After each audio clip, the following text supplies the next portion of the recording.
We are now recording and we are also live on YouTube. I want to take this amazing and wonderful opportunity first to say thank you, Lord Jesus, that made it possible for us to be here. Welcome to the Father Talk Show, which is an award-winning talk show. I am your host, Margaret Thorli. I am an author, a business coach, and a mentor. And I'm also the author of a book, The Unbreakable Bonds of the Journey of Single Fathers. Now, this is a book all about fathers and men through their journey and their stories. It's to promote them. But also today, this is a special, absolutely special program today.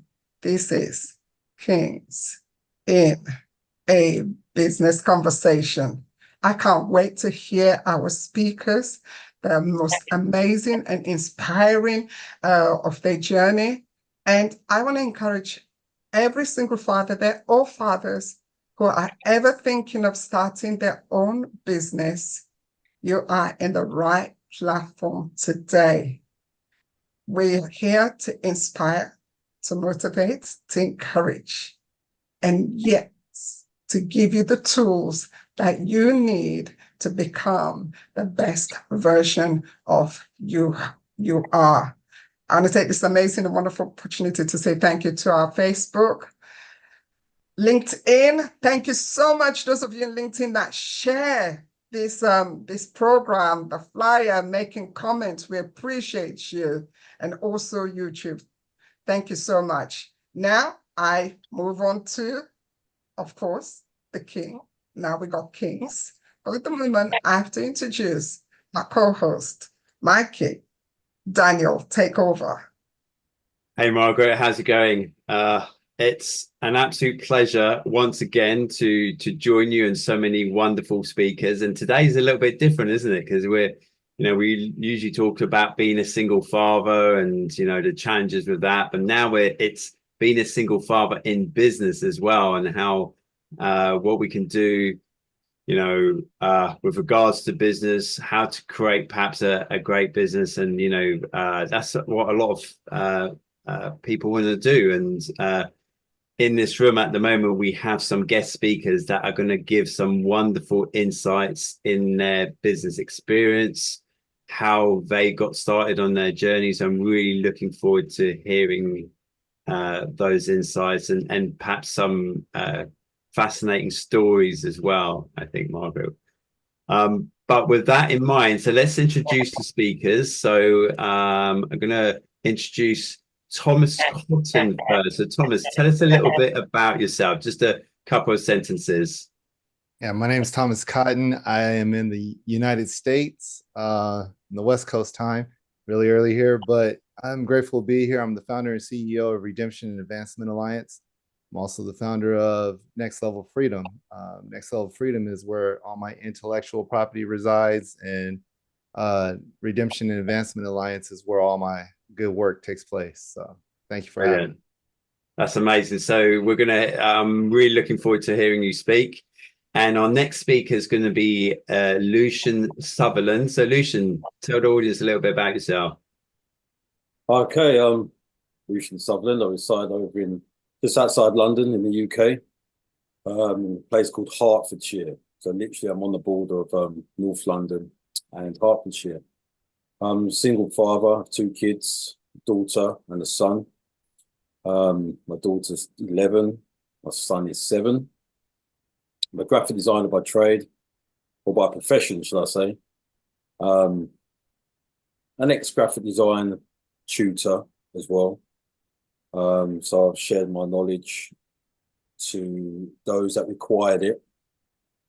And yeah, I'm a born-again Christian. Right. And that's me in a nutshell. So we're going to hear all from you a little bit later. And the next speaker is going to be Charles Ham. Charles, tell everyone about yourself. Just 1 minute, everybody. I'm an author and a speaker, and to just keep things brief, someone asked me not too long ago how I would describe myself in one sentence. And I told them I'm an old man struggling not to be an old fool. That's a very wise thing to say, Charles. So, Charles, we're looking forward to hearing your story as well. You've been on before, so very popular speaker. So, and I'm going to be speaking as well, but we've also got Jabuni Al Hassan. I hope I pronounced that correctly. Jabuni, tell us a little bit, Yes. a couple of sentences about yourself. But thank you very much for this great opportunity. As you said, my name is Jebune, and I am living in Ghana, in the northern region capital called Tamale. I'm a nutritional officer, and I am the founder of JI Community Development Initiative, which is focusing on girl child education, entrepreneurship, women empowerment, water and sanitation, and agriculture development initiatives to reduce poverty and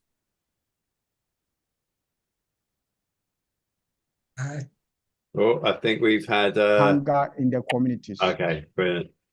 Thank you very much for that, Jabuni.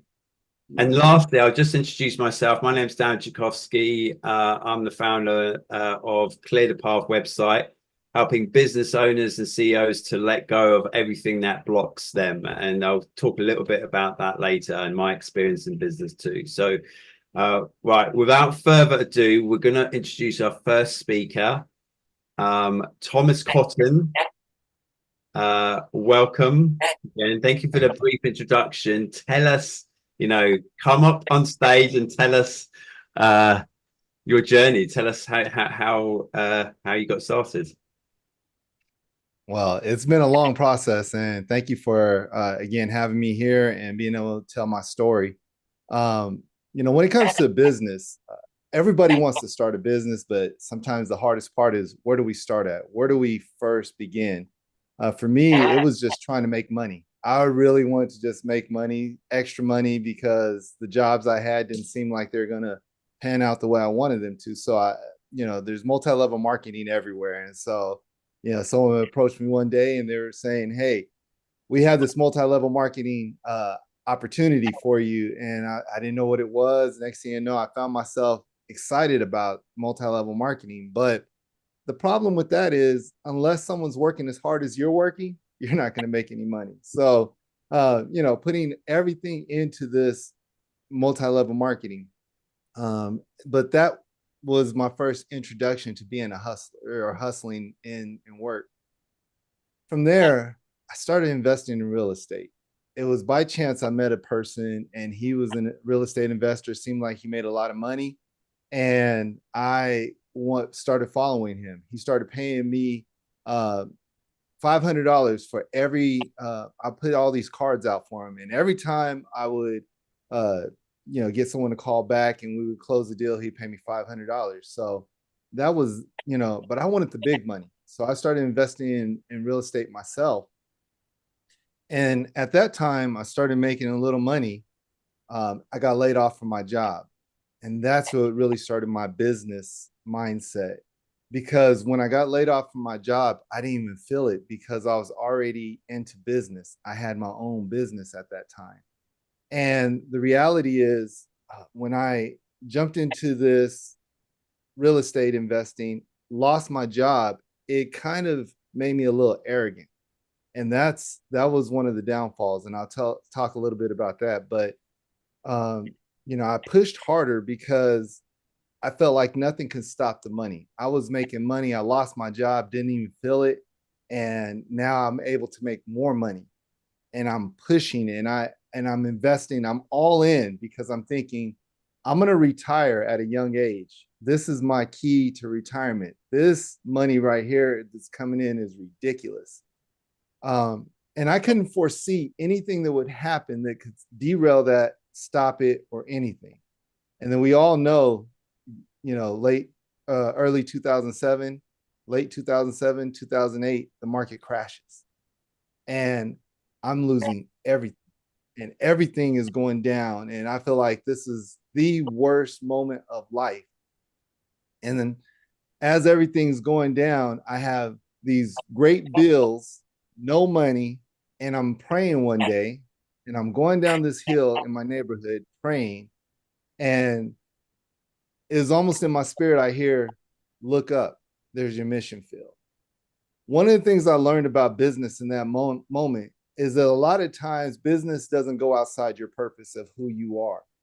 And a lot of times when we start to look at business as just the money maker, just the ability to make money, we miss out that there's a purpose in our life. And so sometimes we sacrifice purpose for money, and we find ourselves in positions where we feel lost and don't know what's going on. But I just knew in that moment, the money didn't matter, the purpose did. And so I started shifting from being this person that's chasing the money and being able to make all this money, and then lose all this money, to really gaining my purpose and feeling like, wait a minute, I missed something, because this isn't what I've been about. It was just when I started making all this money, everything changed. And now I'm back to, wait a minute, I came to myself, reality, returned back to what I was supposed to be doing. So as I started doing that, I went and got a job. And while I'm doing my job, I still feel like there's this bigger purpose out there. There's bigger purpose. So I'm volunteering in many different places. And at my job, they did relationship workshops. And I thought, hey, I can do this. Let me see if they have an opportunity to be a part of that. And sure enough, they did. So I became a trainer for this relationship enhancement workshop. And the way I used to introduce myself was, I do IT because IT is my background.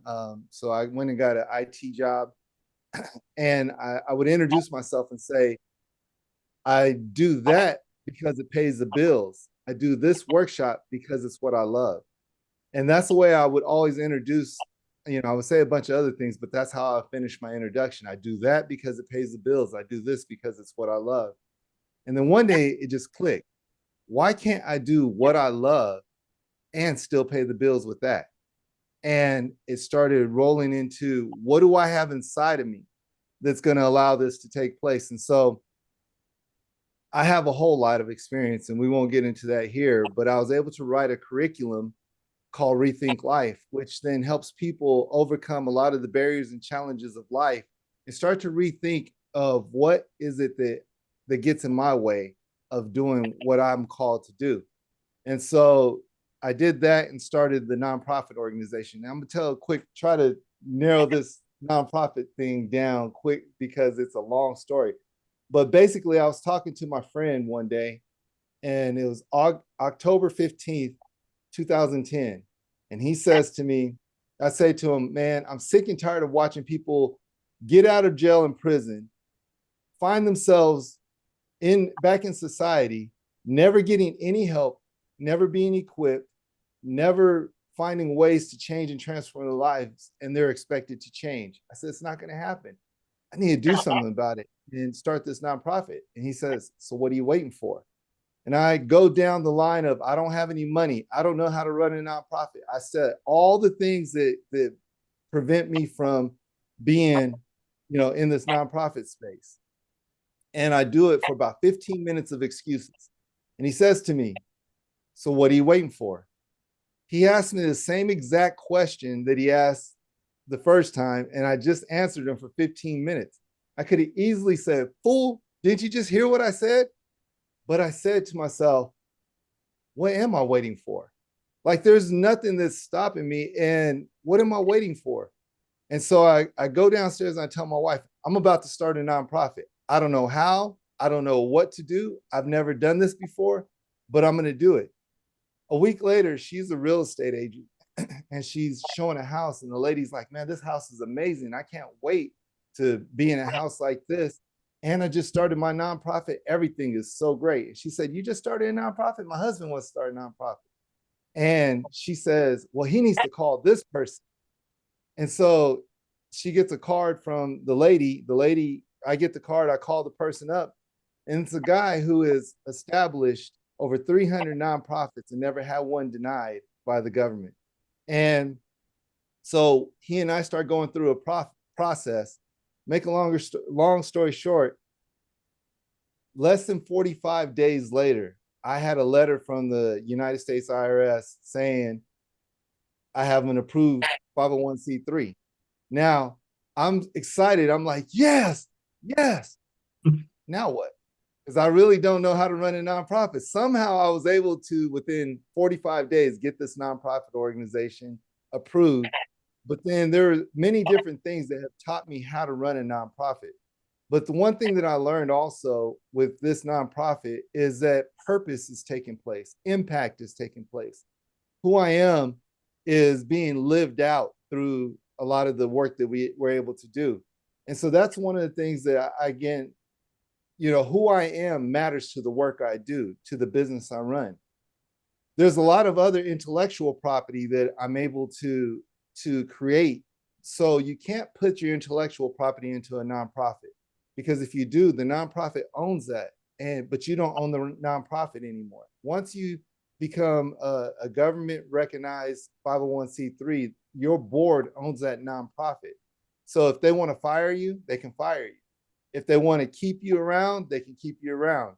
But if you put your intellectual property into that organization, it now is owned by that board. It's no longer yours. So some of the things that I was able to learn was to take my intellectual property and create a LLC around that. And so all my intellectual property belongs to the LLC, which licensed the nonprofit to use it without restrictions. And so there's no restrictions. Now the license can be revoked at any time. That's the only restriction. And so ultimately, everything is building through this LLC and utilized within the nonprofit. However, it's still my intellectual property. So I'm able to use that intellectual property and train other organizations on how to use this. I'm able to put the curriculum out for usage, train classes, train the trainer, and do other things, which now generates another level of income through my intellectual side of things. But then now it also builds your brand of who you are. And as you build this brand and you show through the nonprofit that this work works, and you have the data to use this here, you're able to take that same information right back to your for-profit organization and now market it to other people the same way. And so I just want to say that there's a few things I want us to learn. Your intellectual property and what you want to do, there's a purpose behind it. So you want to take it and you want to be purposeful about your work. And you want to understand that business is not all about making money, because you can find yourself in a business that you hate, making a lot of money, and it takes you away from your purpose. Whatever amount of money you make, no matter if it's millions, whether it's thousands, it doesn't matter. If you have a purpose in your life, that amount of money is what it costs you to give up your purpose. That's the amount of money. Whatever amount of money you make and you're not functioning in your purpose, that's what it costs you to sell who you are. And so be careful in that. Do not sell what God has given to you. The other thing I want to say before we close is that a lot of times we don't know where to start in business. And sometimes the very thing is just starting. You don't know. Start putting the words out there. You're going to come across people who create shortcuts for you. In life, we don't create shortcuts for ourselves. We come up with vision. We come up with execution. We come up with the things that are necessary to position ourselves. Other people will come along and create shortcuts for you.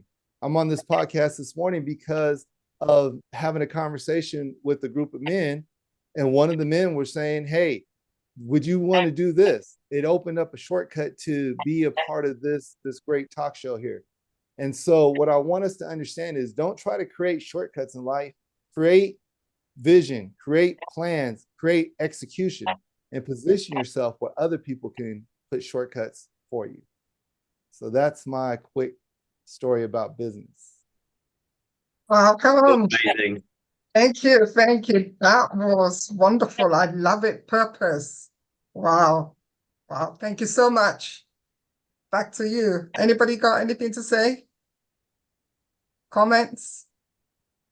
Questions? I think personally, Thomas, you hit the nail on the head when you said purpose, because there's too many businesses, corporations that are run solely for profit, solely for financial gain, and it kind of misses a huge part of, you know, the growth that we have as humans, just to run something for money. You know, purpose is far more powerful. It means that the world begins to change when you follow your purpose. And yeah, and I just wish more businesses will run with purpose in mind rather than just profit. Yeah. You know, what's With that, interesting is yeah, you can have profit and it's a great thing, but then you miss so many other aspects of who you are in life. And when you start to function, you know, you can find purpose, you know, through making money, but it just, now you're you're struggling so much. But if you start with purpose, money can be made and so many other aspects of life can grow. and plus you enjoy yourself when you're going on your business journey. Right. Enjoy yourself a lot more if you focus on your purpose. Yes, sir. Okay, so the next person, Margaret, do you want to share something? Yeah, well, for me, the part that I really love, what made me fall into my purpose, which I'll share with you later on, I was made redundant. I was made redundant with two young boys, and I'm thinking, I'm not going to work for anybody else. Little did I know that I was following my purpose that brought me to sit here today and meet these amazing guys here. So it goes to show how important it is to follow your purpose. But yeah, thank you so much. Back to you, Daniel. So our next speaker is from our neck of the woods in the UK, and he's Lucian Sutherland. Lucian, please share your journey. Thank you. Okay, my journey kind of started around about 2000 and not long after my daughter was born. So we'll say around about 2016. And I was a graphic designer anyway, by trade and by profession. And I did the usual commute, being in a rat race. At that time, I was a freelance, what you call a freelance creative art worker. I'm not going to go into the nitty-gritty of what that is, but it's a part of graphic design. And so the money was good, very good, being a freelancer. As you know, freelancing, you get paid very good money, but you don't know, once the contract is ended, you don't know when the next job is. So you just basically just go on a wing and a prayer that once the contract is ended, you'll be called in for something else somewhere along down the line. That suited me fine, to be quite frank, because the 9 to 5 was, well, it's just not something which I know the world is designed that way, but it's something which is it takes your soul. It really does take your soul. So with the freelance, that's, as I said, it suited me very, very, very well. But at the same time, I started realizing that I was back into the rat race, and regardless of what you may think or how you try, how I try and have the right work-life balance, it still kind of ended up that I was actually spending a lot of my time away from my family and spending the majority of my time just at work and exhausted. So there was one day when I was just doing some private work. So I used to do a few bits on the side, graphic design bits, just to bring in an extra bit of money. And it was one evening, must have been about 2, 3 in the morning. And I'd stopped, came to the end of what I was doing. It was late. And so I just connected my phone to my laptop. Well, it wasn't my laptop, to my PC. And you know, with these Apple phones and these smartphones, all the imagery comes up onto your phone, onto your computer. And so I was scrolling through the pictures as they was uploaded from my phone, and I was looking at the pictures going back from when my daughter was born. At the time, she was around about 4 years of age. I was like, where on earth have I been? So those 4 years went so quick. I wasn't even present. And that was due to obviously the commute, the rat race, just lifestyle, just a Western lifestyle. Now we know I'm not knocking getting up and going to work. We have to work and we have to work hard. But it has gone a little bit too extreme, as we know. There's people which are in states of anxiety, totally stressed out. You know, we're living in a society which is really being exhausted just to live. And the important things in life that matter, you kind of miss out on, which is being able to be around when your children around, being able to take them to school, being able to actually have some input in the evening, not being absolutely tired at the weekend that you can't really do too much. So it was a case of, right, I'm just going to pursue being my own boss. And that's where it all started for myself.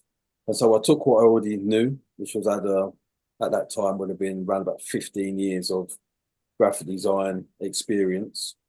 By the grace of God, I managed to work in some very high-end design agencies. So I took on what I learned, what I knew from that industry, and thought to start my own thing.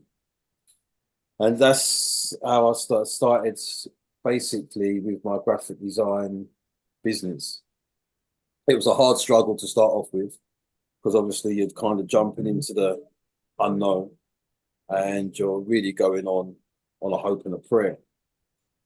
But I learned a lot. It was a struggle because the money that I was earning at the end of the day, you started off not earning that much amount of money, which you have to build a client base. And so there was a lot of trying to get your name out there, networking, speaking to people in your social atmospheres or social environments, such as the gym, just people that you've known over life, you know, and just mentioning what you do and how you can be of service. And so what I kind of learned at the beginning was it was a bit of a struggle. So I think I was a little bit soft, and I would underprice myself.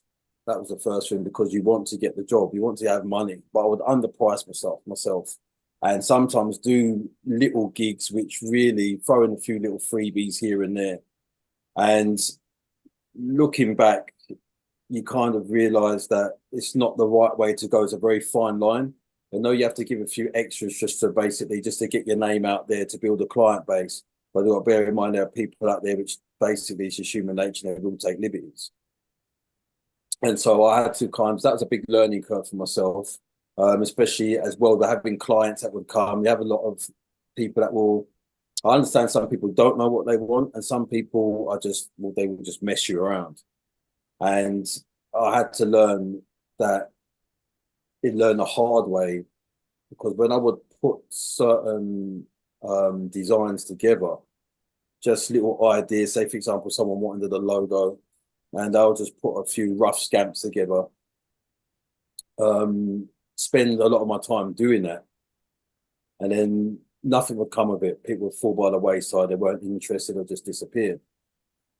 And so I learned that really the best way was to grab a deposit on everything. There was no way of doing anything, and it sounds a bit harsh, but there was no way of doing anything for somebody for free. I know that sounds a bit stupid in what I'm saying, but you know, within certain jobs and certain industries, you know, there's, for example, if you have to put a rough, if somebody wants a quotation, for example, no, not a quotation. If somebody wants just an idea or a rough scamp of what they are looking for, like a visual.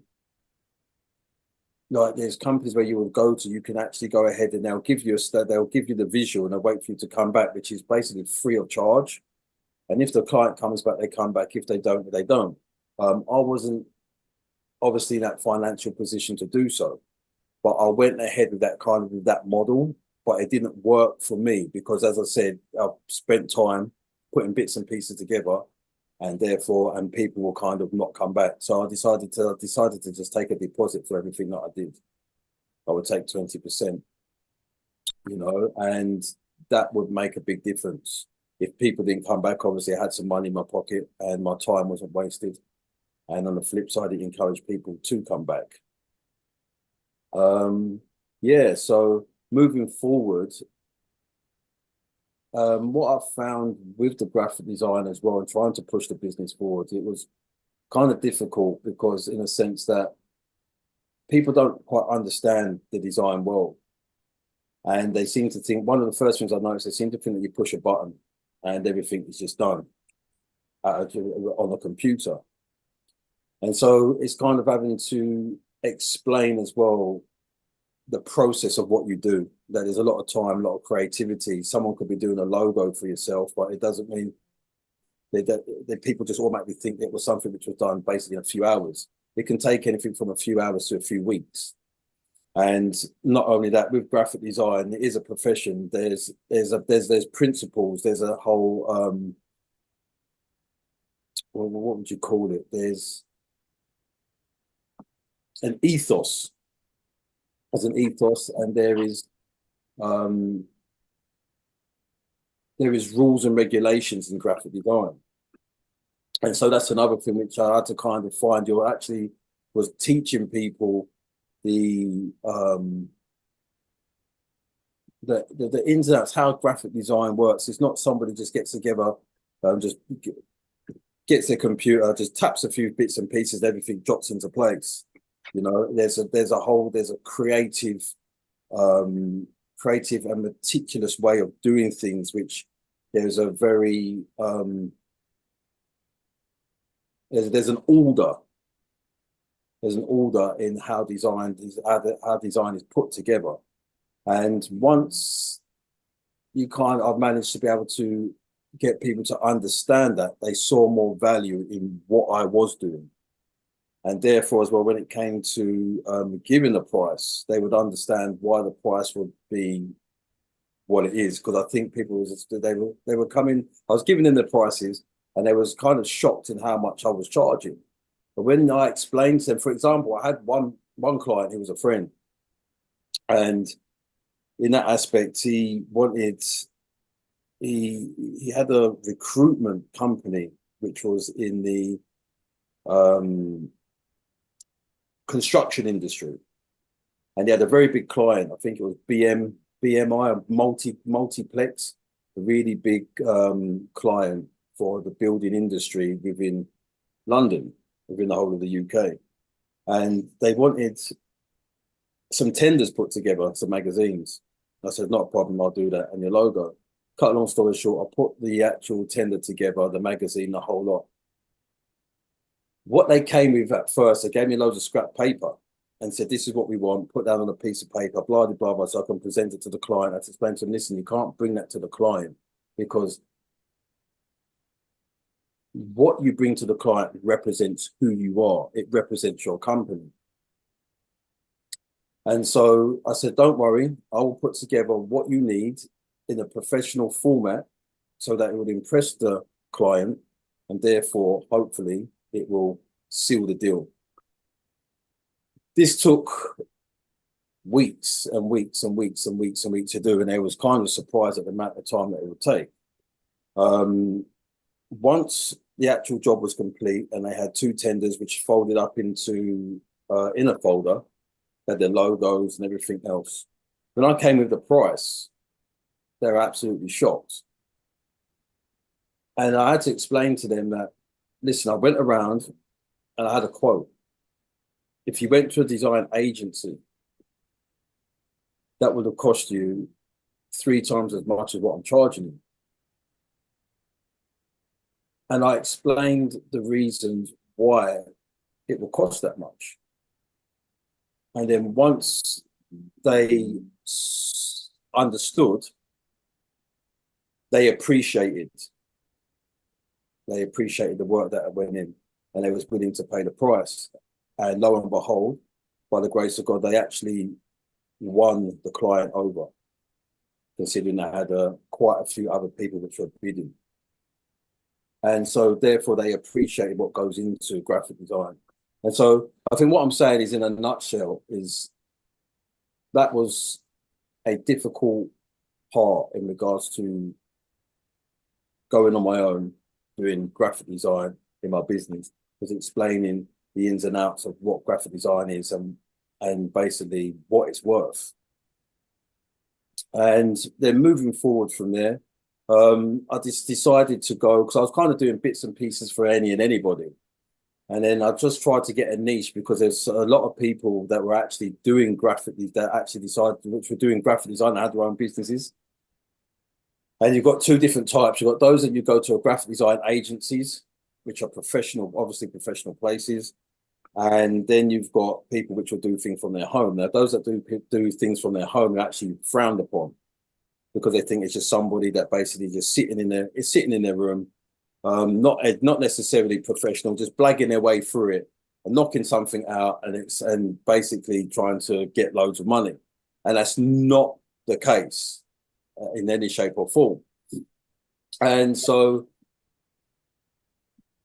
with the problem that I was having was, because a lot of people were doing it, I had to find a niche.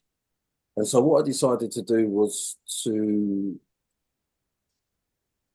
have my service for small startup businesses. And that was due to the COVID as well, because what COVID did, it really hit a lot of small businesses, medium and small businesses. And so there was a lot of small businesses and medium businesses that wanted to really get back up and get a business. And those other people that lost their jobs, that really wanted to start their own things. They didn't want to be held ransom by a 9 to 5, or held hostage by a 9 to 5. So what I started to do was go down that road. Lucian, I'm going to have to stop you there because you run out of time. Forgive me, sorry. No worries, but thank you so much for sharing your journey. I think it's really useful because, you know, often when we start in business, I'm sure everybody here could possibly relate to that, is that when we start in business, often we undercharge. We don't price ourselves accordingly.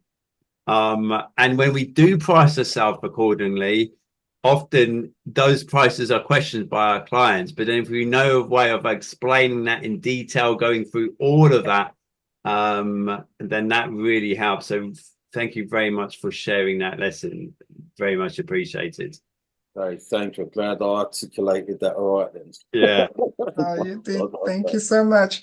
I think also what I like about it, I think listening to Thomas' story, listening to your story, is that you had to hit the brick wall, like you are bang, and then you're like, oh my God, this is my purpose. This is how I need to do things, and this is how I need to tweak to fit in to make my purpose come alive. And I think that is brilliant, you sharing that. And also understanding your struggles through your journey in the business and what you needed to change, and who are your target group, your target clients. So well done to you. Thank you so much. I turn it back to you to. Yeah. No, thanks, Margaret. So our next speaker, all the way from Texas,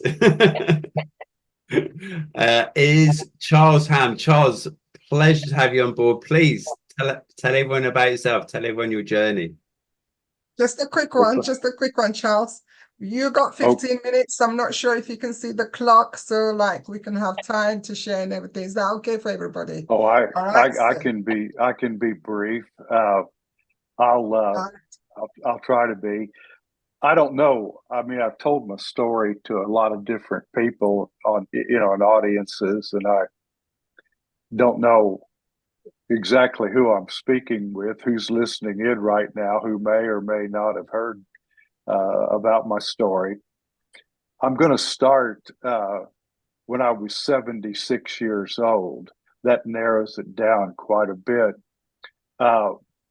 After an eventful life as an entrepreneur and doing some different things, I retired and really didn't have any particular plans as far as being retired, except just kind of taking having a little leisure time for a change. And my story, I think everyone's story is the same in so many respects. What happened to me was something that was almost like an experience. I, without any intent, was just thinking about what all was going on in the world and in our country, and listening to the things that I was seeing people post on social media. And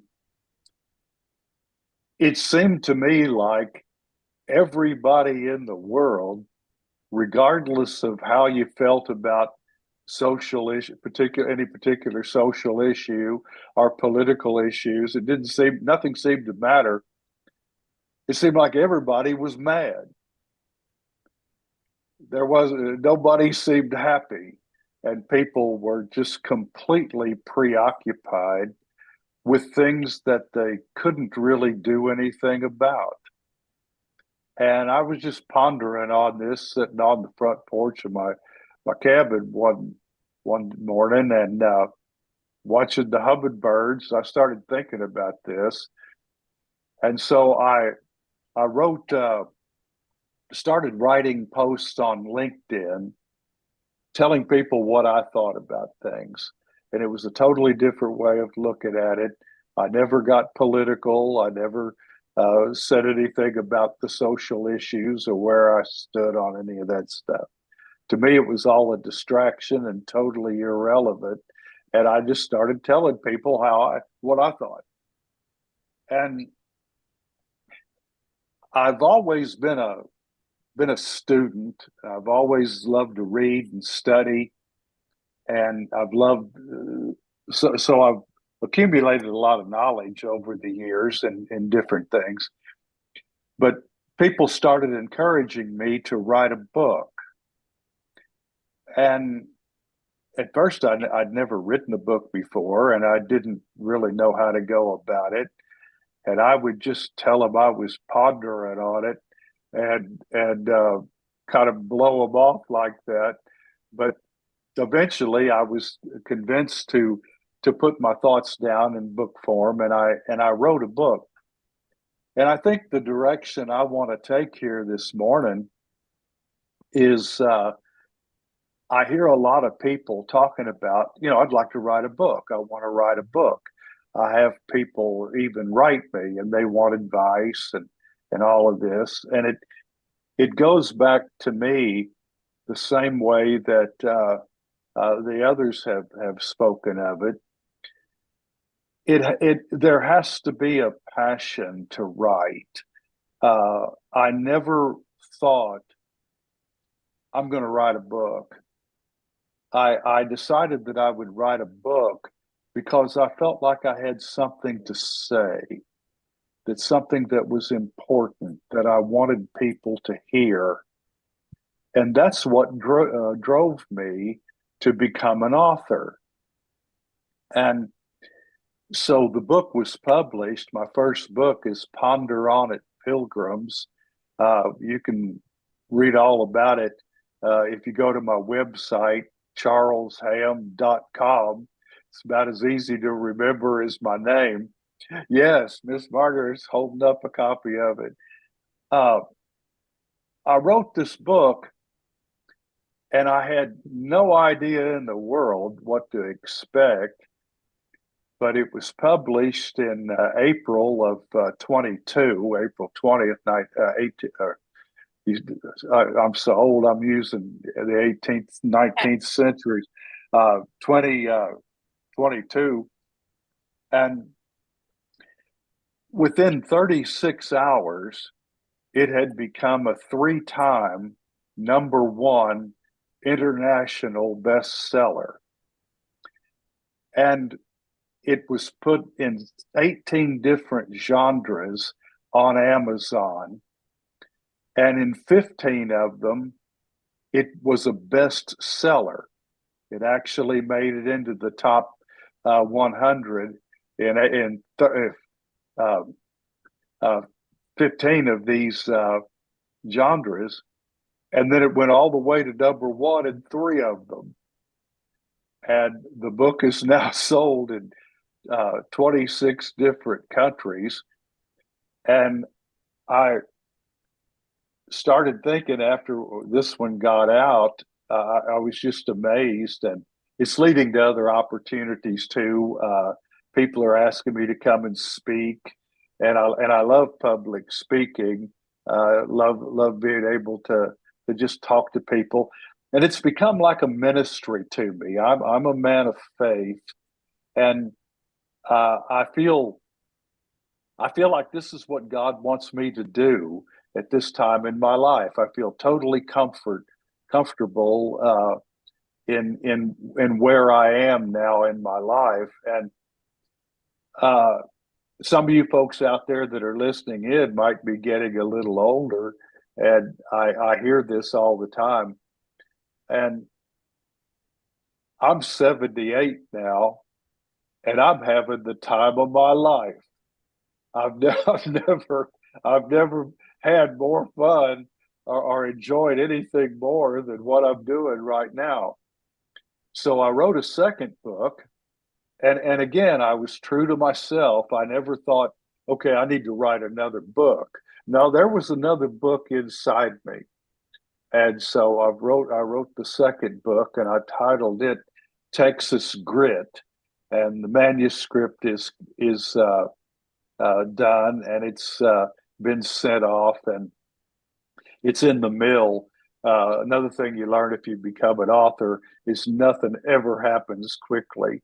It all just goes at a snail's pace, and it's a good lesson in patience. But then after I finished my second book, I had another book in me, and immediately started writing my third book, and I'm working on it now. And I may be more excited, or certainly as excited about this one as the other two. The working title of the third book that I'm using right now is Refusing to Have God in Our Knowledge. And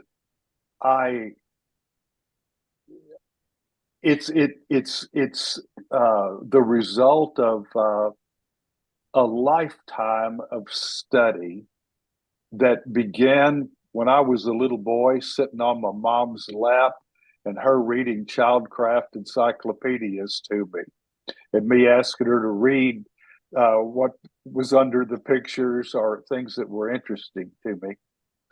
I believe with all my heart. I mean, just absolutely am what would be called today a creationist. I believe that God created the heavens and the earth.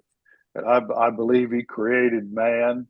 I mean, I believe the biblical account of creation. And yet some things about it I've learned, some things we think, and it isn't something that is really said. But what happened in the late 18th century up into the mid 19th century, there were two books written, one by a man named Charles Lyell, who wrote about the principles of geography or geology, the principles of geology. And he set forth a theory that all things that happened had it ever happened in the world was based on the same things that we were able to observe today. And without getting into a whole lot of this, he was the first to start thinking that the Earth and its history was went back into vast expanses of time, and that there had never been any such thing as a catastrophe. Everything was just by the slow processes that we observe happening today in geology. And what was happening, the second book was Origin of the Species by Charles Darwin. And Darwin and Lyell were friends, and essentially one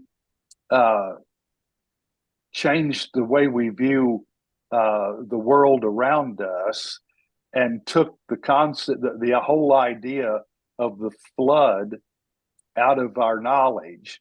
And they didn't believe that there was ever a catastrophe like was taught in the Bible. And these people were essentially just reaching a point where they just didn't believe the Bible at all. And their theories, Darwin wrote The Origin of the Species, which set forth the whole idea of evolution by natural selection. And I've said all of this essentially to say this. When I was graduated from high school, I went to college for a year before I joined the Marine Corps. I dropped out of college after a year and joined the Marine Corps. But in that year, I took a course in geography or geology. And I started learning all of this stuff that was being presented to me as scientific fact that was contrary to what I'd been taught in Sunday school and what I had believed. And it seemed to be, I mean, I actually started believing what they were saying. It just seemed all the science and all of this, and it created an imbalance in my life and an tension in my life. But what they seemed to be saying was true. And after I went into the Marine Corps, spent 4 years in the Marine Corps, came back and went to school, and I got to studying and reading again. And my question became, is this really true? The idea of uniformitarianism and evolution and survival of the fittest and this sort of thing, is it really true? And I've been studying about this all my life, and finally decided that I would write a book, and it's being presented as just some old guy, that has just had an interest in this all of his life and has read a lot of books. And just like on LinkedIn, I'm just telling people what I think, and I'm not being preachy about it. But I have written some things that have caused me to have a clear, grounded faith in the creation story of the Bible and God as our creator. And believe this, and can sit and talk to anybody who might disagree with me and hold my own. And the purpose of the book is but it's okay to believe in creation. People today are refusing to have God in their knowledge, hence the title. They refuse to believe or even consider that creation is a possibility. And I maintain that it is, and that you can, with intellectual integrity, have discussions with these people, and I write about that. Thank you. And that's okay. I'm through. Yeah. Charles, thank you so much for sharing your wisdom. You know, what I got from that as well is that, you know, when you finish your entrepreneurial journey, your passion still calls you to, you know, to share your knowledge, to share your wisdom.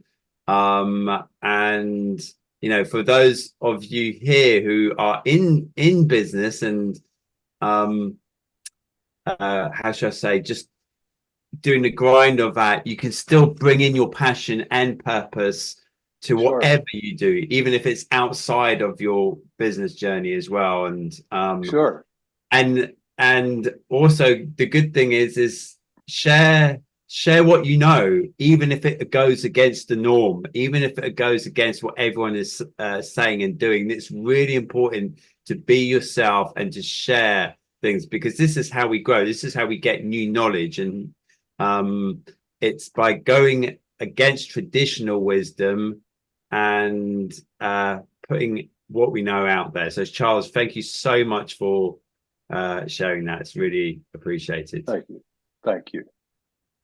Thank you so much for sharing that as well. I mean, it goes to show, doesn't matter how old you are, you can still start fresh. At 76, you're writing what? 3 books? Okay. I'm working on my Now, third one. on the third one. I don't know if you can see That's the book. first. That's the first one. This is the first one, and I'm actually reading this book. It's so refreshing, and I'm definitely be honored to get you back on the platform to do a book review on this. Okay. I was blown away. You want refreshments for wisdom? It's got it there. You want to take you back to think where you're coming from, or your relationship with God. And I love the way you write some of the scenario. They are actually happening right now, live. There's one, I'm not going to go into it, but I'll share that with you. And I'm like, but this is happening right now. You know, so it's a brilliant book. So I would definitely, but I just wanted to share it to everybody. So well done to you. Thank you. Thank you so much. Thank you so Anybody much. want to say something before we bring the next speaker? Okay. Daniel? I I was think- going to say, I I- just love the fact that he has 3 books after 70 years old. That's a testimony in itself. Yeah. Well, I didn't That- really say this, but I was hoping. I mean, this is my business. I mean, I became an author when I was 76, and so this is my new world and my new life, my new work. And as I said before, just having the time of my life, and enjoying every minute of it. Thank you. It's never too late. Never too late. Daniel? Yeah, Okay. that. I think actually the next speak on the schedule is myself. Yes, of course. The next speaker. Obviously, you can't introduce yourself, so I will have to introduce you. Obviously, the next speaker is oh my God, a great friend, co-host.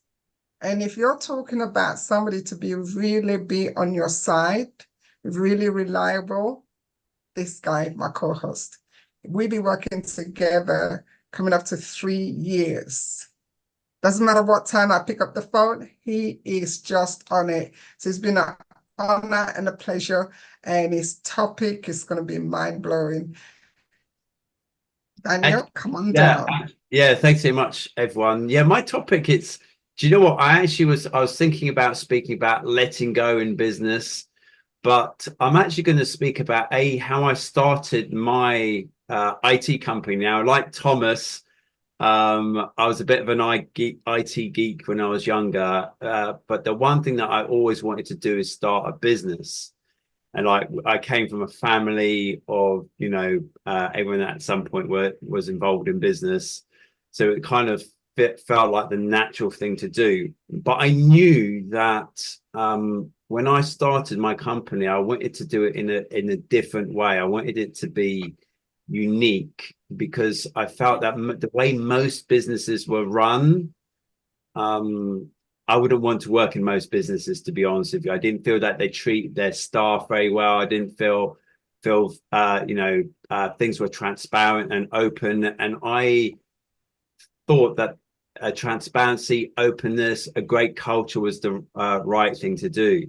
So for me, when I made the decision to start my business, what I did was I contacted, and I like many of the speakers here, like Charles, I read a lot of books. I absorbed a lot of knowledge because I understood that very successful businesses, they were sharing their knowledge.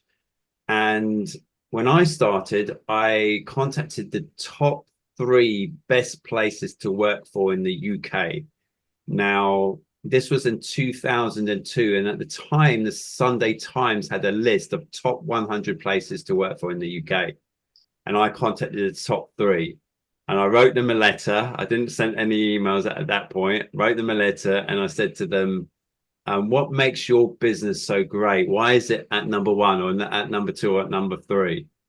And to my surprise, 2 of them wrote back to me, and both of them, MDs of these companies, invited me to come to their offices and share with me what made their businesses so great. So why people that work for these businesses love to work there, why there was such a unique culture and transparency and openness, and people felt free to be themselves.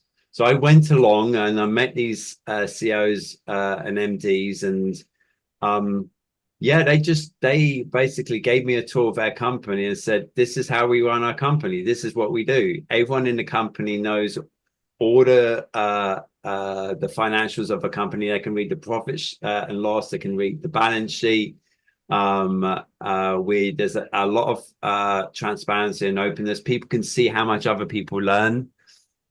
And I remember before I went down there, I read a book called Maverick. And this was started by written by a guy called Ricardo Semler, a Brazilian guy. And he created a very unusual workplace in the 1980s. And I had read this book, and this book formed the foundation of how these 2 businesses ran their culture in the way that, again, it was just completely unique. And most businesses in the early 2000s weren't run this way. There was, in business in general, it tends to be a lot of secrecy. There tends to be a big hierarchical structure, lots of layers. And however, the best businesses, the one where people really love to work for, they have a very flat structure, flat pyramid. And so I thought to myself, why don't I just do what they did? And that's how I started my business. And, I put in very unique processes in there. Again, for me, it was always about reading and learning from the best. And I think if you start a business, if you're thinking about starting a business, get yourself down to the bookstore, Amazon, and get some of the really great business books out there, stuff like E-Myth Revisited, again, Maverick. There's so many great books out there, and this, just to learn and research them and to it gives you an idea of the next steps to take, and will prevent you from making many of the mistakes. Now, it's all well and good reading and then carrying this out, but what I found as well, as I went along in my journey, and I don't know if any of you have this, is that you come across moments where there's a lot of challenges, and you're basically you're not just coming face to face with difficult and challenging customers and suppliers. You're really truly coming face to face with yourself. And ultimately, it's how you handle your own emotions and your own responses to these people that really makes a difference. So you can learn as much as you want, but unless you know how to handle yourself at the emotional and at the level of thought, you will struggle. It will be difficult to implement what you've learned. And you may not, for example, you may not see that the parts where what you've learned doesn't necessarily translate to real life. And that's really important to understand as well. So, you know, for me, one of the most important things is, you know, if you're going to start a business that is going to employ staff, the most important thing is to create that culture, create an amazing culture where people are treated with respect. They are treated like adults. They're listened to. And ultimately, a lot of times you'll find that managers don't truly listen to their staff.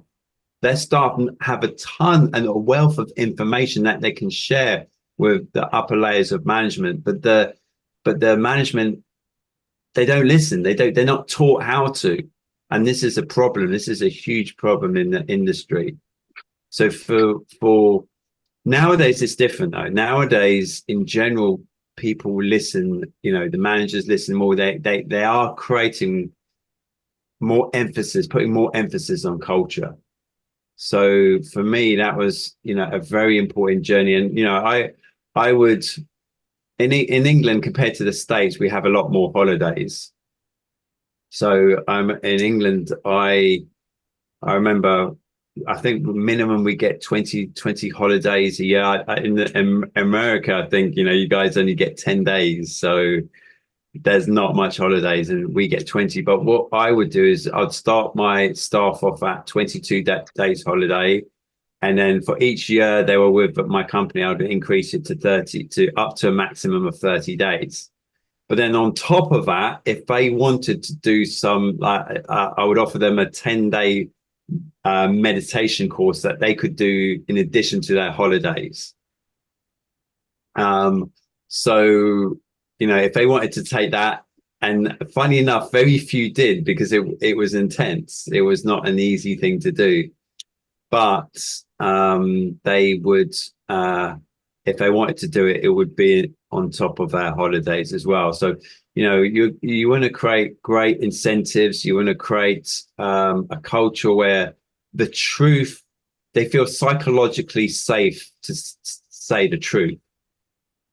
And often in organizations, people don't feel safe to tell things as it is.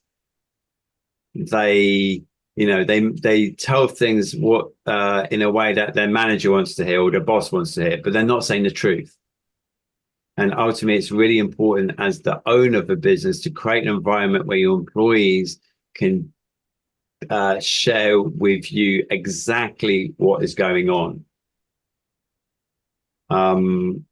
And again, what that means is for yourself, you may have to come face to face with your own fears.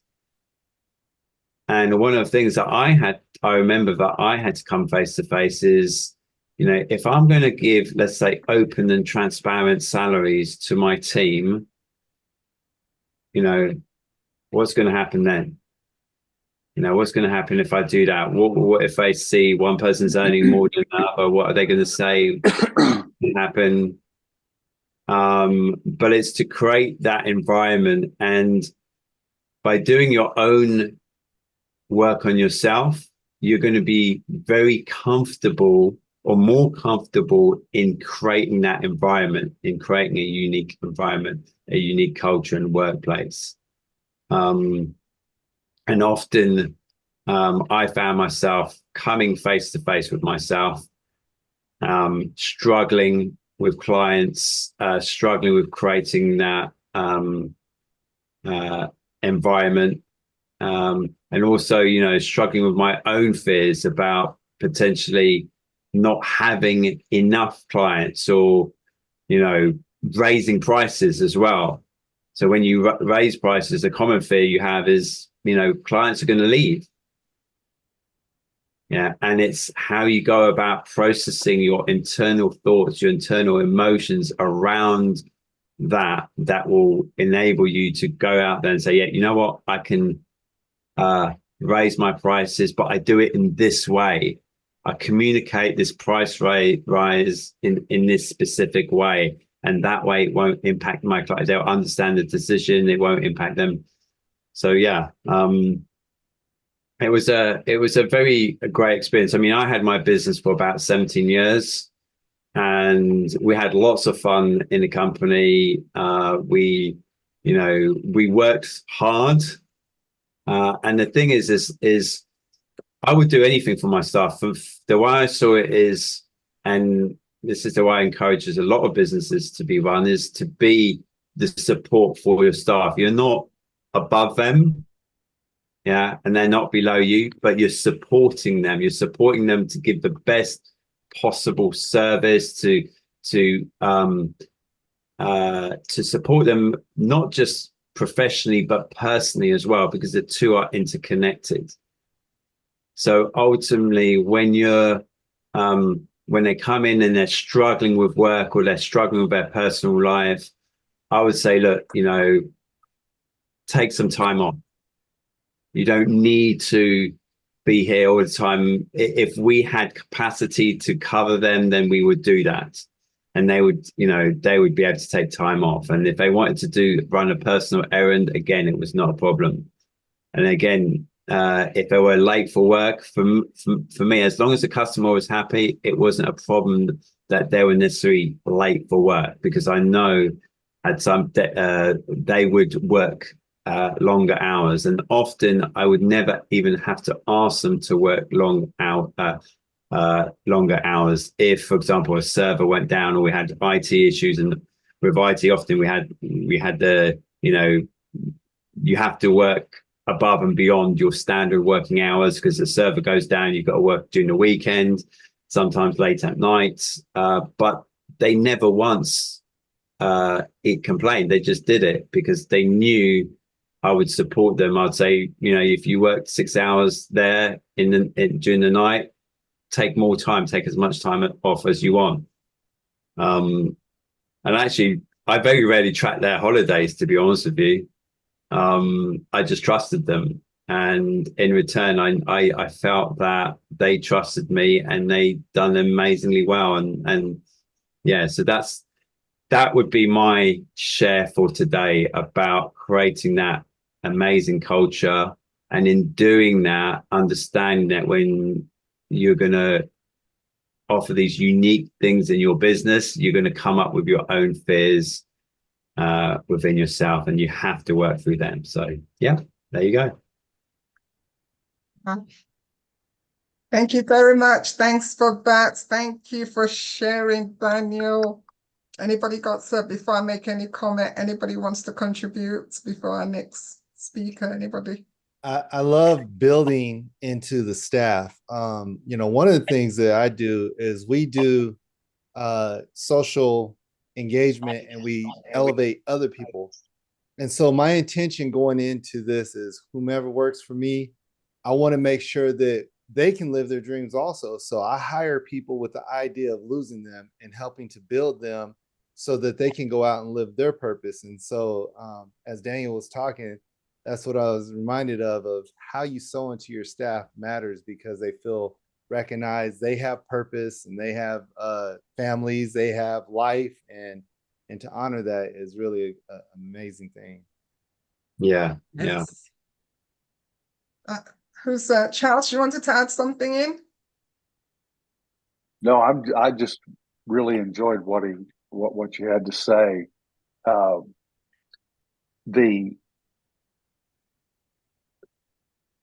Just trusting your people and working with them, all of that is so important. No, well said. I have nothing to add to it, really. Very well said. Thank you. Louisa? I thought it was really good.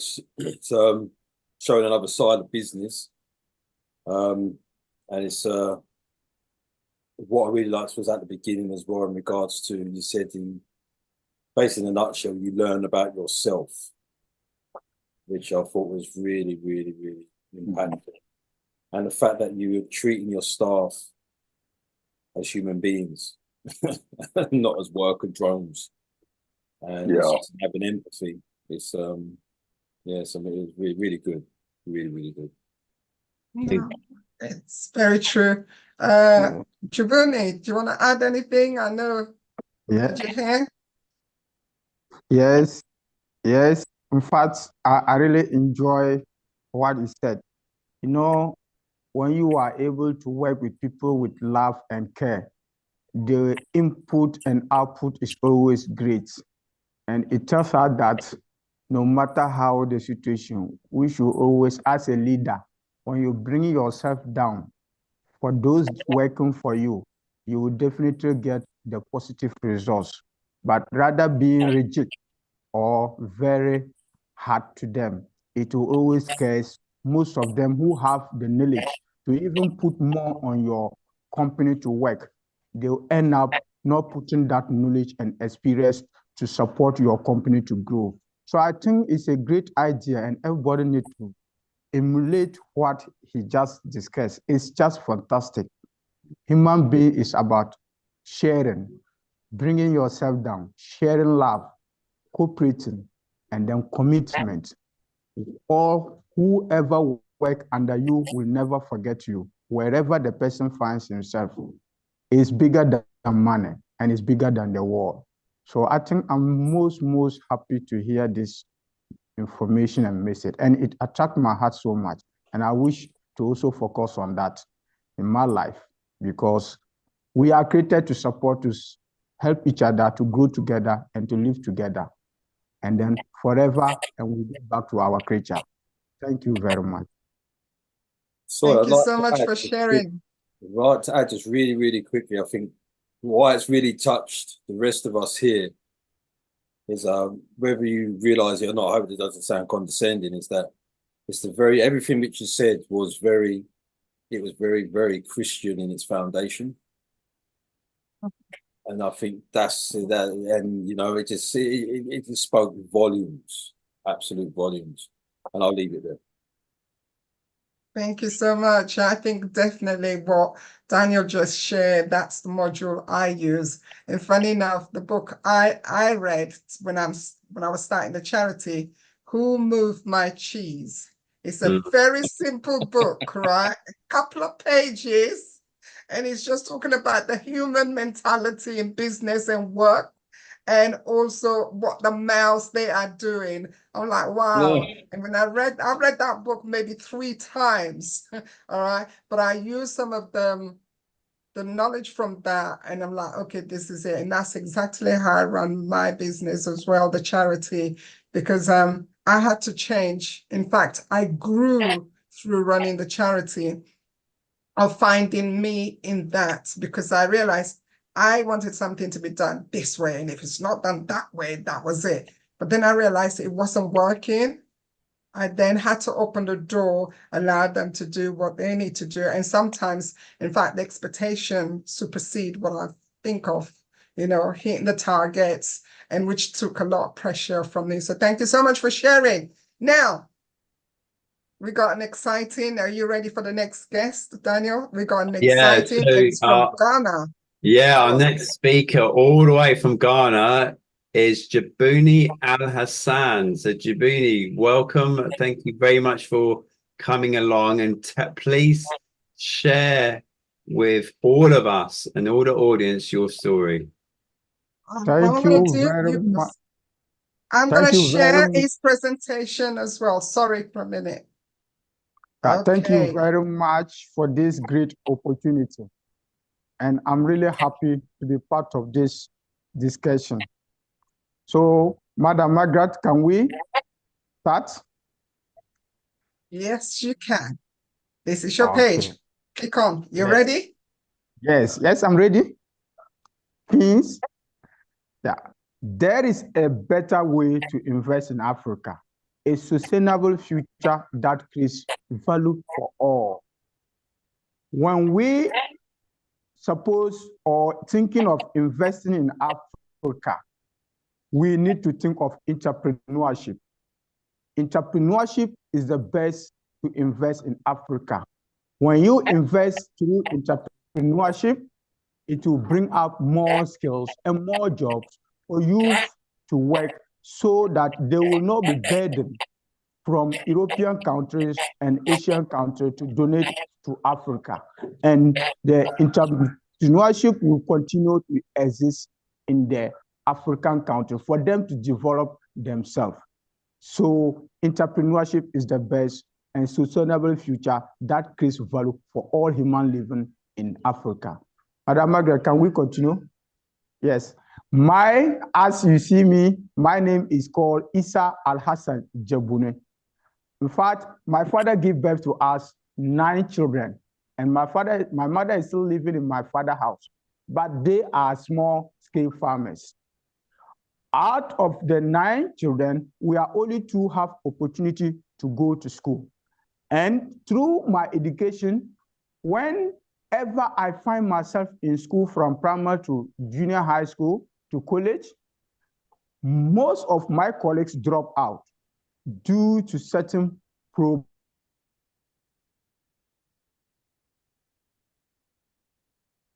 I think it's frozen up. That is poverty and other things. That is the same problem, but I was able to manage myself throughout. So I started forming this organization in 2008. But then I did not study community nutrition. I was a volunteer and I work for communities, and I do organize mothers to educate them on the importance of education, particularly girl child education, because my education was successful through my mother. So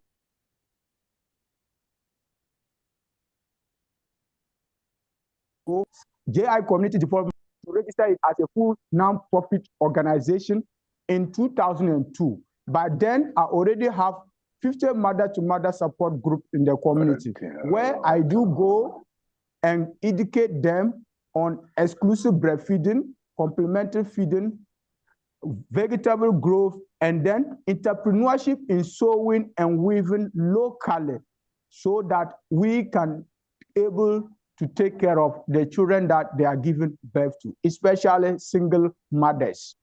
So that is how JI Community Development started.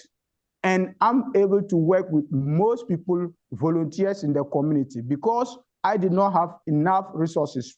Those I'm working with, we are all doing it voluntarily, because I do not have enough resources to pay them, but they are always taking part in any activity that we are doing in the community.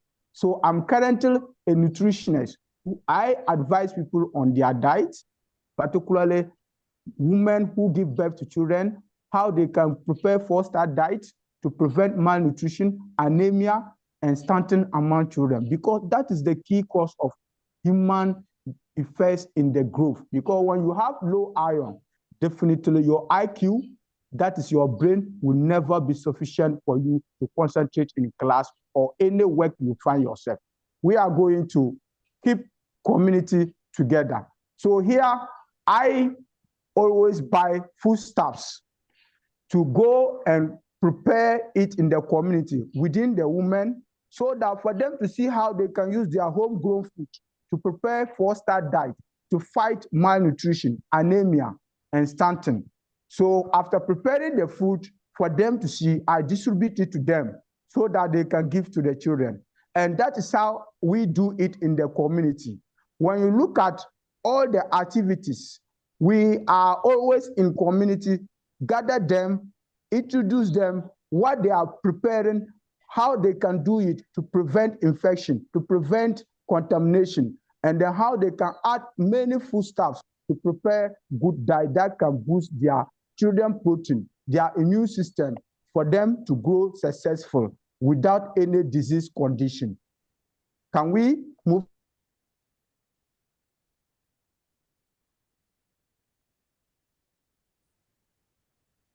Right? Yes. You with us? Keeping community together. we go to communities to educate them on how to boil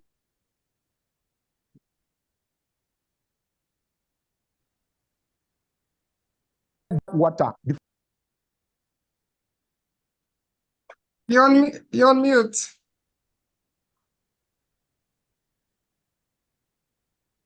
on mute. I think he's frozen. Okay, until you can join us, I'll carry. Okay, go on. Can you hear me? Yeah, you went on mute. Come No, on, it was the network. Yeah, I know. Yeah, so water, because the communities depend on damp water, we always educate them how to boil it before using it. And what we do is that we look for funds to drain solar pump well, because we have abundant sun here. When you do hand pump well, it will not go a place, it will spoil. And the material to fix it, Ghana here, is very expensive. But when we do drilling, and which is solar pump well, the community will use it forever. So we always look at sustainable development, long-term investment that will keep the community away from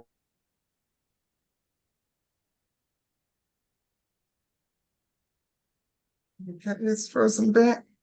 from what doing the community. We are able to drain solar pump well for 4 communities, for them to have access to good, clean, and safe water, so that their children can be able to go to school, get water and bath, and go to school without missing school. Other thing is that this thing has prevented most children from worm infestation. Worm low iron, because it will suck the iron level in the child. So when the child have low iron, definitely the child become exposed to every condition that will come in the system. So when we are able to do this, it will prevent them from drinking damp water, which can easily give them worm infestation, which will suck the blood in their system. So this is what we are doing in the communities in terms of what? Good, clean, and safe water. And we advise them to keep the environment clean so that they can always enjoy the water. Next. Yeah. The next one. Yes.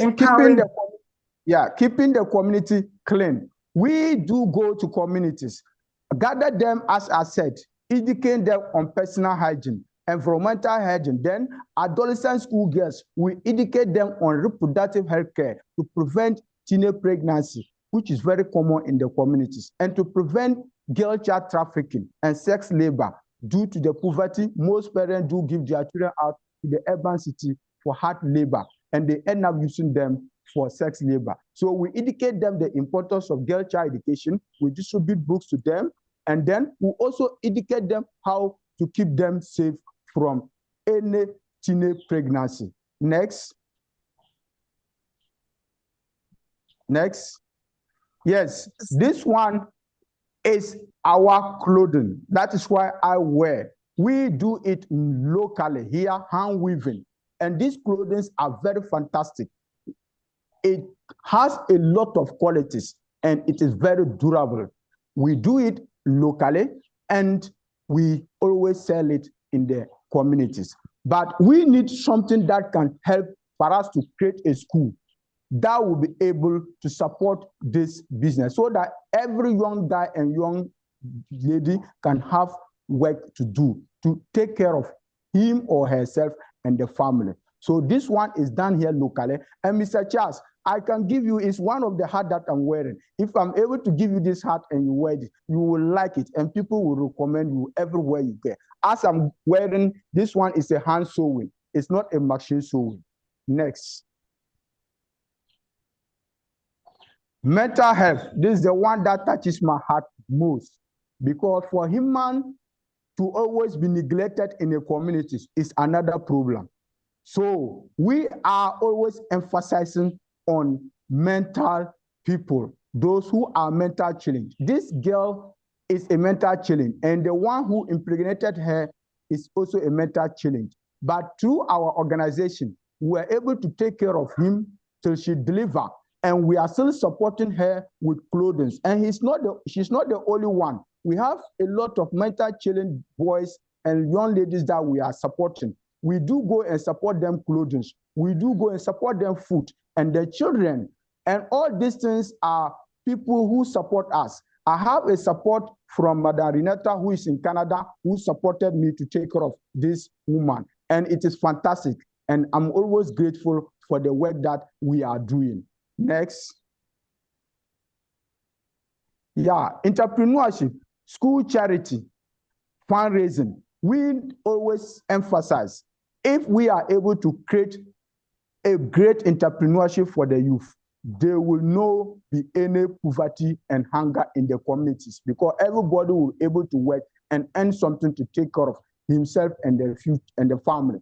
So we are always looking for support so that we can build a future entrepreneurship school that can train young girls and young boys who are dropped out from school, so that they can learn the weaving, they can learn sewing. So while doing this crop like this, we will not send it to any place to sow. We will sow it ourselves so that we can also generate the income ourselves. So when you look at this picture, this is how we do the water.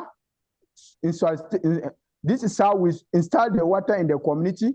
And this is what we want to do, sowing entrepreneurship school like this, so that we can employ more young guys, young women, and then to train them how to do sewing, so that they can learn their own skills to be able to take care of themselves, rather than giving them money, which will not end them anywhere. But where you train them and they have their future, it is always great. Your generosity change life. Let's build this school. Fundraising, at least when you have 5,997 and you donate for the organization, it will help a lot. And we need support, we need investment so that we can build the school. The organization, when you go to the website, you see the account there, you see my number there, or if you want to donate, you can call me so that we can talk. When you donate, I'll give you hat, or I'll give you one cloth so that you can sew it and wear and see how the impact we are giving to the community people and how they are benefiting a lot from this. We want great support that can always bring a development, a future development. Invest in the youth so that the youth will grow to also involve those coming. That will help us to grow the future. So Africa will stop following European countries looking for donors and support. When we are able to invest in their future, invest in skills, they will have their own work to do so that they can be able to take care of themselves. As I'm wearing it, this one is not a machine, it's a hand sewing. And we did it here in Tamale, and it's very common. Where you can, we support girls to do it so that they can also sell it to get something. Those who drop out from school, so that they will not be sitting down without having any work to do, which will increase the poverty and the hunger in the communities. I think, Mr. Charles, this hat will be beautiful for you, and then the smoke will be great for you people. And I'm looking forward to donate it for you so that you can wear it and show your friends and people at USA. And all my brothers here, you are always welcome to have this hat and smoke. Thank you very much. Thank you so much for sharing that, Jabuni. Thank you so much. It sounds like you're doing some amazing work over there in Ghana, not just for young entrepreneurs, male and female, but helping educate countries, helping educate the people in. Oh. Okay, thank you so much. Thank you. Anybody, before you go, I'm going to be talking later on after him. Now, this is the material actually came from where he is. This is actually been made by the locals themselves. Okay, so we got the green man, we got the material. And I'm going to share a bit more on today's and how I got to work with them. The quality is absolutely fantastic. So what we want to do, they've already got the material, which has been woven in the community. with the school now being built, they've already got the material. So it's about fundraising, and that's where they are. So have you got any questions for him? The internet is not that good. Any comments? And this is the next color to it as well. He said quite a lot, but I'm going to share a lot more with you. Anybody want to make a comment? Margaret, are you going to model it for us later? Every one of you are going to get the hat he's wearing and the outfit for the next time we come in here. You'll be wearing the hat and the top. Yeah, that's great. Absolutely amazing. Thank you. Anybody I think I'm looking forward for you to wear it, Margaret. Definitely. Don't worry, I've You're already gonna got my you're style. gonna have a matching one, and aren't you? And the African hat. No, it's not that. It's not called an African hat. There's this thing you wear, but I'll show you later on. Jabini, what's it called, the hat? You said, come again. I didn't get you well. Your question, please. What's it called, the name of a hat? Yeah, this one, we call it ziplogo in our local language. Ziplogo. Ziplogo. Okay, yeah, ziplogo. it's a bit of a tongue twister. So, yes. So this our language. And then this one, when you come to Ghana, most people like wearing it. You can even see most of the ministers and MPs, they like when you wear this one, it makes you unique and it shows whom you are. And it's also have a respect when you wear this cloth. So normally, everybody like to wear it, and it's very, very strong. You can wear it, wash it more than 1,000 times. It doesn't fade and it doesn't destroy. And wherever you find yourself, it's always superb. That's how it is. That's great to hear. Thank you so much. And it's hand sewing. It's not any machine. This one is hand sewing. This one is hand sewing. Oh, beautiful. Thank you so much for sharing that. Okay, so our final. Anybody else want to make a quick comment before we go? I just want to say that, you know, the mindset of empowering people to do the things for themselves eventually, and really seeing the value of everybody and treating them with dignity is really a blessing. You know, there's a blessedness to me when you see people that they have the opportunity to do. They have skill sets, mindset, and really can do things, and to honor that is, to me, the strength of what he's doing.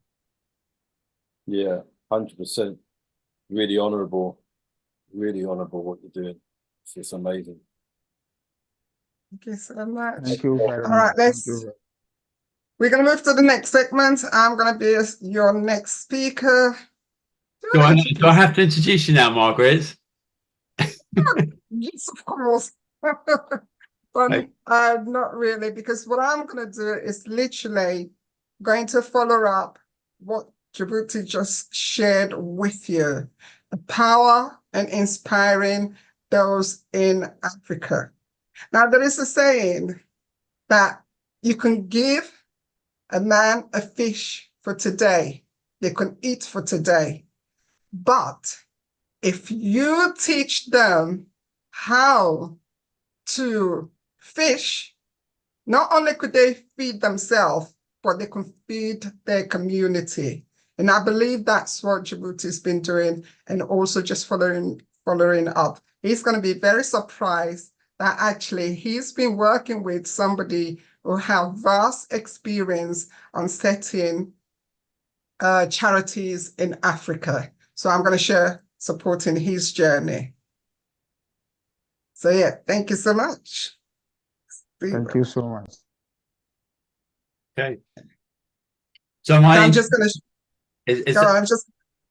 Am I introducing you now, Margaret? Yeah, you can introduce me now. So now this is our wonderful, most amazing queen, Margaret Thorli, who started up the Father's Talk Show and has been involved in so many different things, helping fathers, helping men.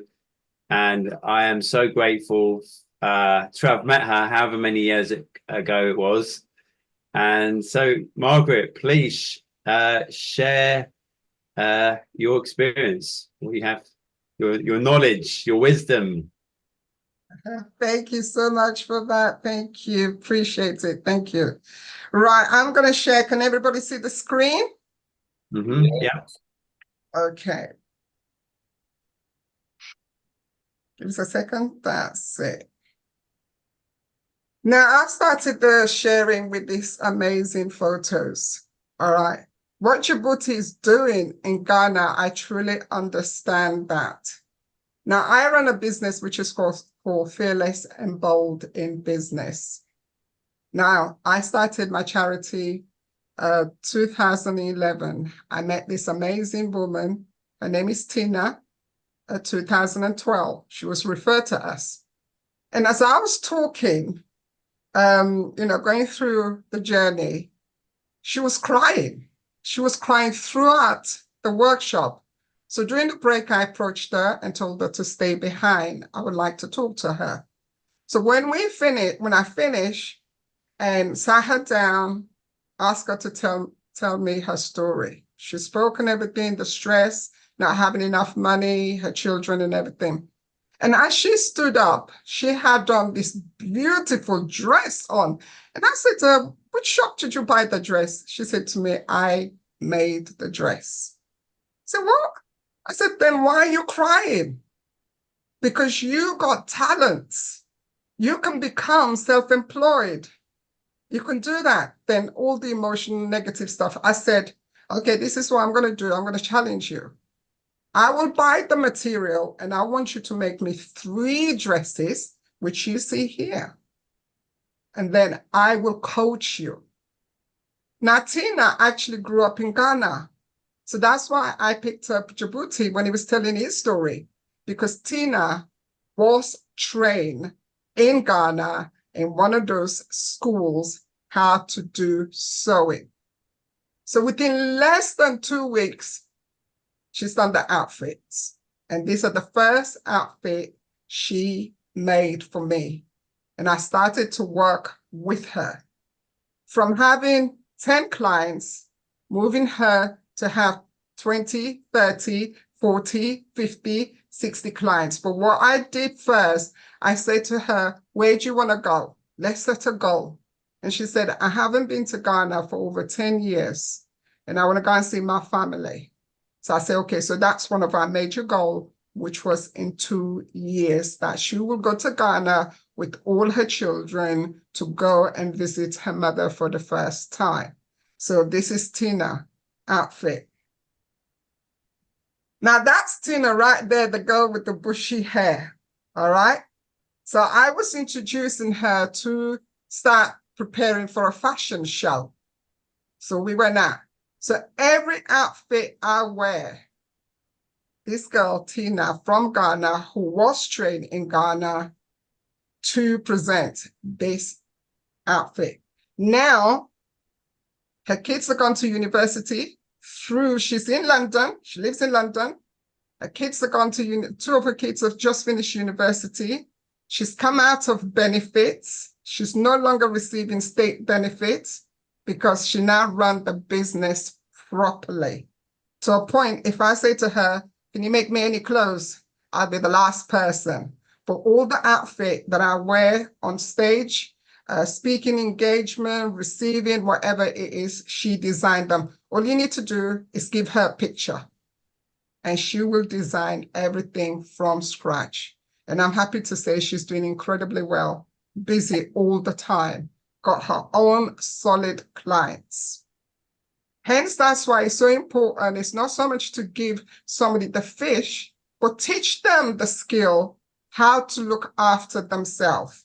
So this is where Tina, this is why I believe with Djibouti fundraising for a school for young girls to be able to give them the skill. If Tina did not have that skill when she left Ghana, it would have been very difficult for her. She's amazing, amazing, talented designer person. So that's that. I personally have experience running charities in Sierra Leone. There's something I really don't share. It's only when I'm working with Djibouti this comes on. 2007, I love what Thomas said, he said, your purpose. God will push you in your purpose. When the purpose is ready, trust me, you can't fight it. I remember just lost my business and everything, and I was working for an organization, and I remember God said to me, go back home. I'm from Sierra Leone. My parents are from there, West Africa. Go back home. And I'm arguing with God. I ain't got no money. That was one thing. I ain't got no money. Oh, my son, God just took care of that. My brother called me, lived in LA. He said, send the young man to me for the next 6 weeks. So now I've got nothing to worry about. And Sierra Leone just finished war. We had a horrendous war there when I got there, 2007. So when I came back, I started the project straight away. It doesn't take much to build a school in Sierra Leone, in Ghana, or any parts of Africa. This is the first charity that we started. This is the building we took over by fundraising. I will tell you how we did that and how much it cost us to raise it. This was the building, okay? And this was to run a hairdressing shop straight after I came back from Sierra Leone. Started it. This is the building, and this is how the building looks like. Fully kitted out. All right. So these are the staff. These are the students on the day to start the training. Our organization from 2007, this is the full school, the girls in full training. From 2007, 2008, 2009, we trained 100 young ladies in Sierra Leone in hairdressing. Here they are qualified. Now, I believe when we were fundraising, one of the things that I put in place as well, it's just I didn't want them to finish the training and they're going to struggle. So what we did then, we fundraised further that the 5 best students, we will set them up in business. Okay, and that's what we did. We fundraised to set them up in business. And this is one of them. And those are other pictures. And guess how much this is? How much do you think this costs to set this woman up in business? £100. Literally £100. So in your case, it's $100 to set her in business. And many other women as well, because I went there to visit, take photos, take testimonials, and they now run their own business, be able to pay for school fees, live independently, look after themselves.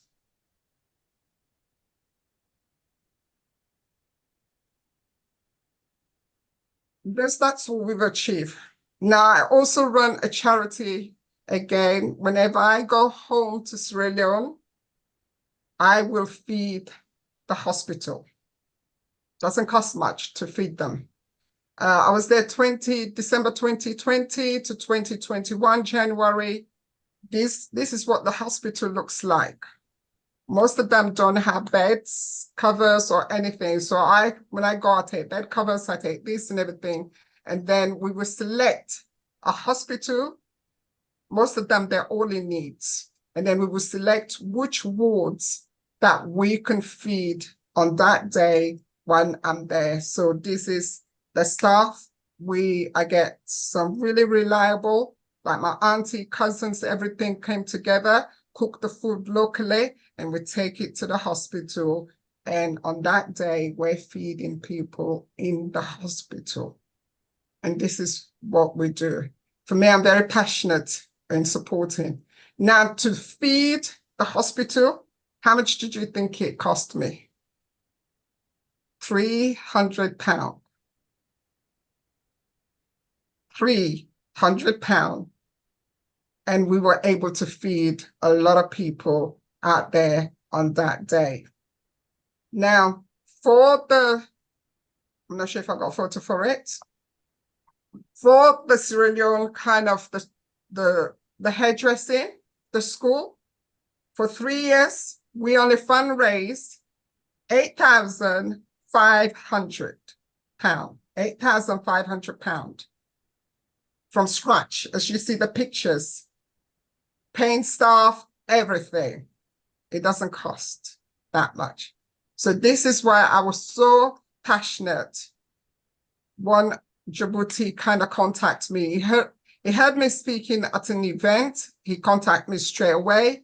He didn't know that this is the things that I do and share that I have experience in setting up charities in development countries. Now, we can support him. All he's asking to set up the school, believe it or not, to set up the school. They've already got the material over there, so they don't have to buy that fresh. And also to put water pumps in villages. The whole project is 5,000, I think 5,500 or something, or 5,900 or something like that. That's what they need, 5,000, let's call it 5,000.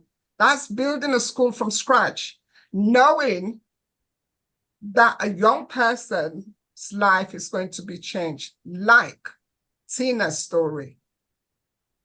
But Tina meeting me, and now she lives a really fantastic life. So we all have the possibility to change somebody's life there. Your generosity changes life and builds school in Ghana or any part of Africa. I'm speaking directly to anybody who's watching this right now, this talk show right now. You can do it. We need your support to inspire, to motivate these people in Ghana to build the school. And as you send any donation, and I'm sure Djibouti will send you the material that I have just shown you. I will show you one more time again. I hope you can see it. So you're not just donating, you're also getting something back for it. And one other thing as well, because I know Africa very well, it's very good corruption, things that don't get built and everything. So what I did, I actually tested Djibouti. All right, before I can work with him, the time I've worked with him, 9 months I've been working with him. 1, I made sure he showed me where the village is. 2, through, Zoom is very good and WhatsApp, speak to some of the village people in there. All right, I call him at all different times to make sure that he is in the village where he said he is in the village. Because I've had experience where we've lost money through the projects that I used to run there. And this guy was very cooperative. If I ask for anything, I will get that on the same day. To a point I say to him, please do not send any more pictures on my phone. You're blocking my phone. Don't send no more videos. So I test them. So I also knew quite a few people in Ghana. So the videos that he sent me, I then went to people over here in the UK who lives in Ghana and said, this village? Is this the village truly looks like? Is this possible what he's saying? And pretty much everybody comes in and says, yes. What he's showing you, what he's talking to you, yes, this is what's happening in the village. So anybody out there who wants to take part, wants to donate, wants to support building a school in Ghana, please do. You've got all his contact details here that you can contact him. And like I say, sorry, so what he was fundraising is 5,997. That's all he needed. Building of water pumps in different villages, building schools, and to be able to train young people out there to give them an opportunity. So yes, I'm coming to the end of my presentation. So I'm very passionate, anything to do with work or in development country, in Africa or anywhere else. So I want to say thank you so much for listening to me and being part of this show. I'm now going to stop sharing. And yes, this is where we are. If you've got any questions, please do ask me now. Thank you for listening. Thank you very much for sharing that, Margaret. That's amazing. I didn't realize your journey, to be honest with you. Not that aspect in Sierra Leone. Yes. Yeah. Yeah.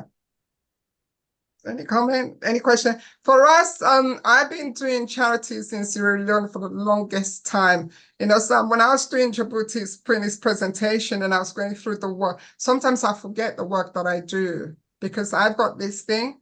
I do the work, I finish, get the results that I need, I move on. I don't think about it again. So long I've got the results and the people that I'm working with, they're happy, that's finished. So the last couple of days as I'm building the presentation for Djibouti, I'm like, wow, you feed hospitals, you do this through the grace of God. I must give God the glory, it's not me. And you're doing that and you're doing that.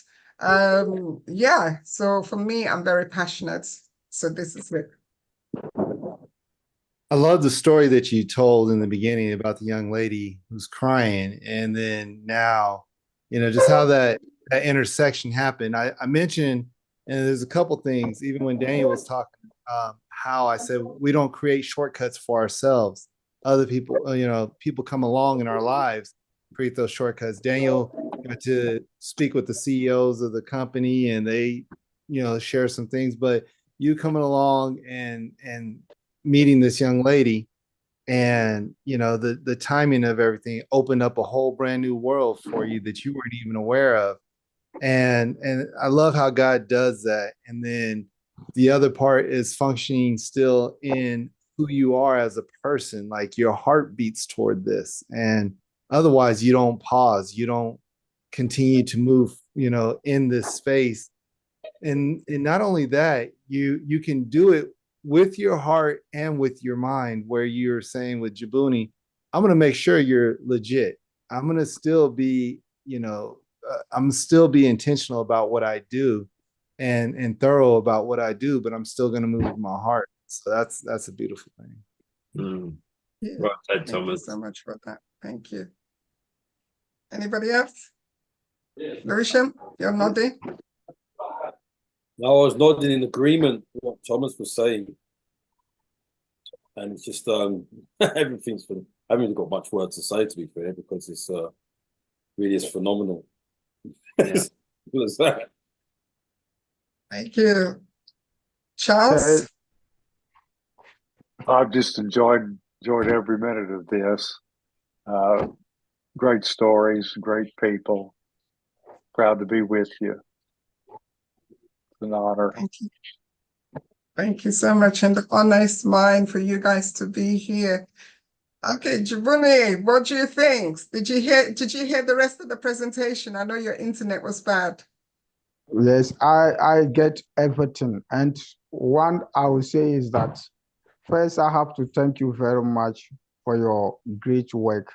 And I'll pray that God will continue to bless you.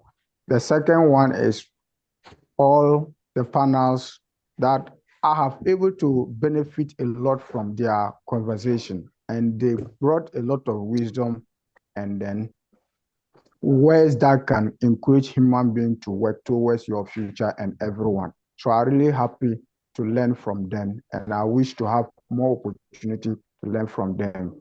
But then I want to tell Mr. Thomas that Africa, Ghana is a nice place. He can bring his estate development to northern region, possibly to do a charity in estate so those who cannot afford to build their own house, to make it soft for them to be able to have their own house to live, so that God will continue to bless him and bless him more.